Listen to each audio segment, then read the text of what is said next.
Pemerintah dunia dan Angkatan Laut dikenal sebagai musuh utama bajak laut dan juga Revolutionary Army. Pada dasarnya, pemerintah dunia tidak ingin ada kelompok atau organisasi yang berusaha untuk mengungkap kebenaran yang terjadi 800 sampai 900 tahun yang lalu, yang dikenal sebagai abad kekosongan atau Void Century. Konsekuensi yang diberikan oleh pemerintah dunia pun tak main-main. Kita bisa melihat bagaimana para penduduk O'Hara yang dimusnahkan oleh serangan Booster Call. Jelas, hal ini pun menjadi sebuah ancaman besar bagi pemerintah dunia. Karena para penduduk O'Hara sendiri berusaha melakukan sebuah penelitian tentang abad kekosongan.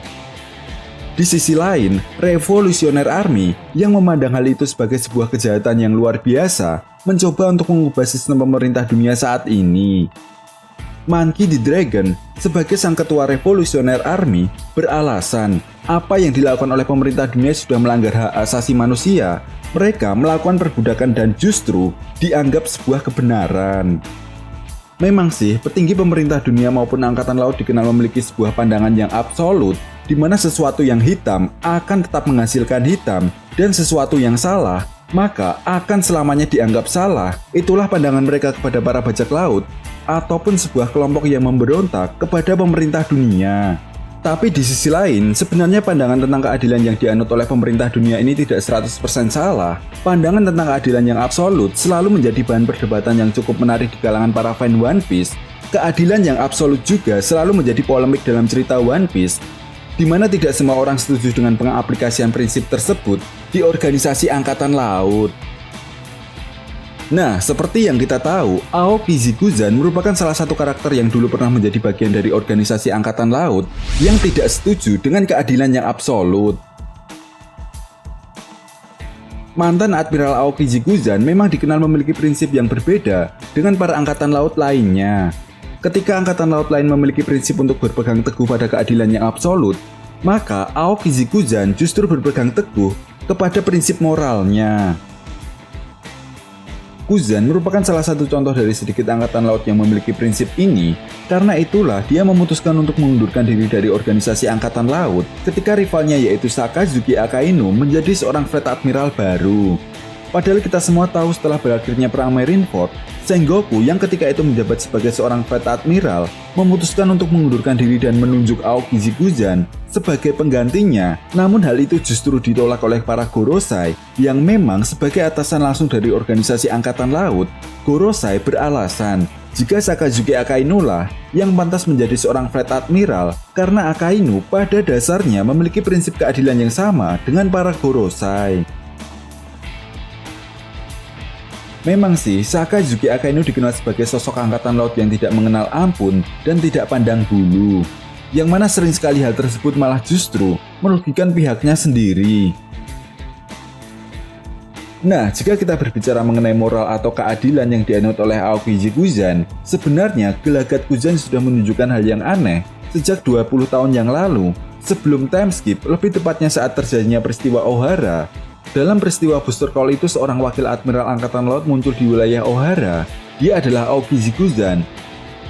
Dalam peristiwa tersebut juga diperlihatkan Kuzan bertemu dengan salah satu mantan Angkatan Laut, yaitu Jaguar Disol yang saat itu berusaha melindungi Nico Robin.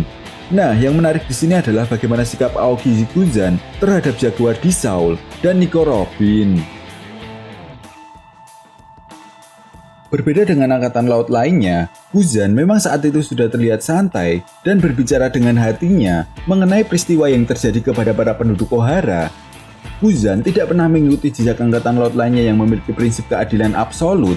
Kuzan lebih memilih berpegang teguh kepada prinsip moralnya, di mana hal ini pun sepertinya membuat Kuzan merasa prihatin dengan apa yang dilakukan oleh pemerintah dunia ketika itu. Nah, hal ini juga seperti apa yang dialami oleh Monkey D. Garp ketika Ace akan dieksekusi.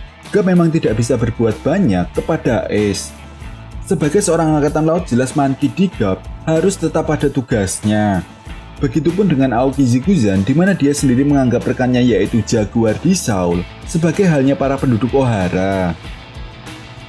Kuzan sebenarnya ingin menolong para penduduk O'Hara, namun dia tidak bisa melakukannya karena tugasnya sebagai seorang angkatan laut. Ditambah lagi apa yang dilakukan oleh Sakazuki Akainu ketika itu membuat situasi semakin pelik. Ketika itu, Akainu dengan sengaja menyerang kapal evakuasi para penduduk O'Hara. Dari sini saja kita bisa melihat bagaimana sikap Akainu dan Kuzan terhadap situasi Ohara benar-benar bertolak belakang. Dan ini juga bisa menjadi sebuah bukti tentang prinsip yang dianut oleh keduanya. Meskipun sebenarnya ketika itu Aokiji Kuzan juga menyerang Jaguar di Seoul dengan cara membekukannya, tetapi di sisi lain Kuzan dengan sengaja melepaskan Nico Robin, di mana ini bisa menjadi sesuatu hal yang tidak akan pernah dia sesali. Dan benar saja, waktu pun kemudian membuktikan kepada Kuzan bahwa keputusannya dulu untuk melepaskan Nico Robin adalah sebuah keputusan yang bijak dan tepat. Kuzan memang mungkin gagal menyelamatkan Ohara, gagal menjadi seorang Fleet Admiral, dan tidak bersungguh-sungguh untuk menangkap kelompok bajak laut topi jerami ketika Kuzan masih aktif menjadi seorang admiral. Memang secara tidak langsung, sebenarnya Kuzan bisa dibilang sudah gagal dalam menjalankan tugasnya sebagai seorang angkatan laut, dan keputusannya untuk keluar dari organisasi angkatan laut bisa dibilang adalah sebuah keputusan yang tepat. Kuzan tentunya tidak akan diam saja dengan semua yang sudah terjadi. Kuzan mungkin akan membalaskan dendam, dan ini bisa menjadi motivasi terbesar untuk semua yang sudah dilakukan oleh Sakazuki Akainu di 20 tahun yang lalu. Dan ini juga bisa menjadi sebuah motivasi besar untuk membalaskan semua apa yang sudah dilakukan oleh seorang Sakazuki Akainu saat peristiwa Ohara. Di sisi lain, hal tersebut mungkin juga bisa menjadi sebuah alasan kenapa Kuzan kemudian memutuskan untuk bergabung dengan kelompok bajak laut Kurohige. Apalagi seperti yang kita tahu, jika Kurohige memiliki rencana untuk menghancurkan pihak angkatan laut, yang mana hal tersebut juga sejalan dengan keinginan dari Kuzan. Dan bergabungnya Kuzan menjadi bagian dari kelompok bajak laut Kurohige, serta menghancurkan angkatan laut. Artinya, Kuzan ini bisa membalaskan dendam atas apa yang terjadi ketika peristiwa Ohara.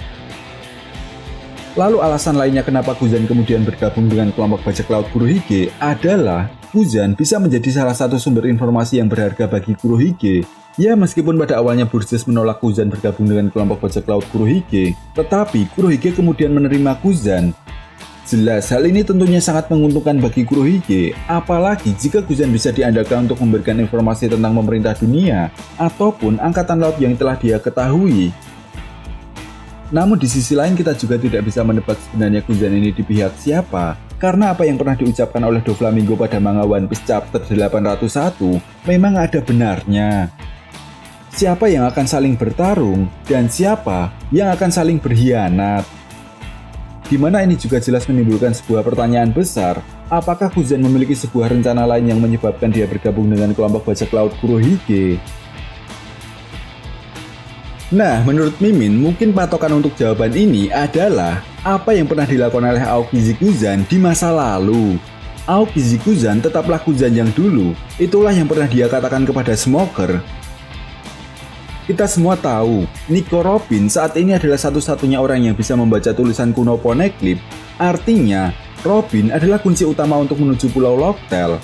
Kuzan memang sudah merencanakan ini semua agar apa yang terjadi di masa depan jatuh kepada orang yang menurutnya tepat. Kuzan tahu Kurohige adalah orang yang licik dan cerdas.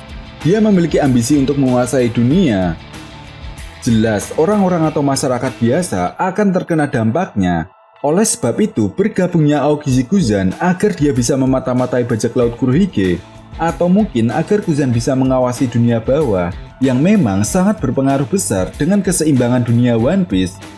Ya, meskipun timbal baliknya Kuzan harus memberikan informasi yang dia ketahui tentang pemerintah dunia, setidaknya dengan semua yang terjadi atas peristiwa Ohara dan berbagai teka-teki tentang kenapa Kuzan lebih memilih bergabung dengan kelompok bajak laut Kurohige, semuanya dirasa masuk akal jika memang Kuzan ini memiliki koneksi atau bahkan menjadi bagian dari Revolutionary Army.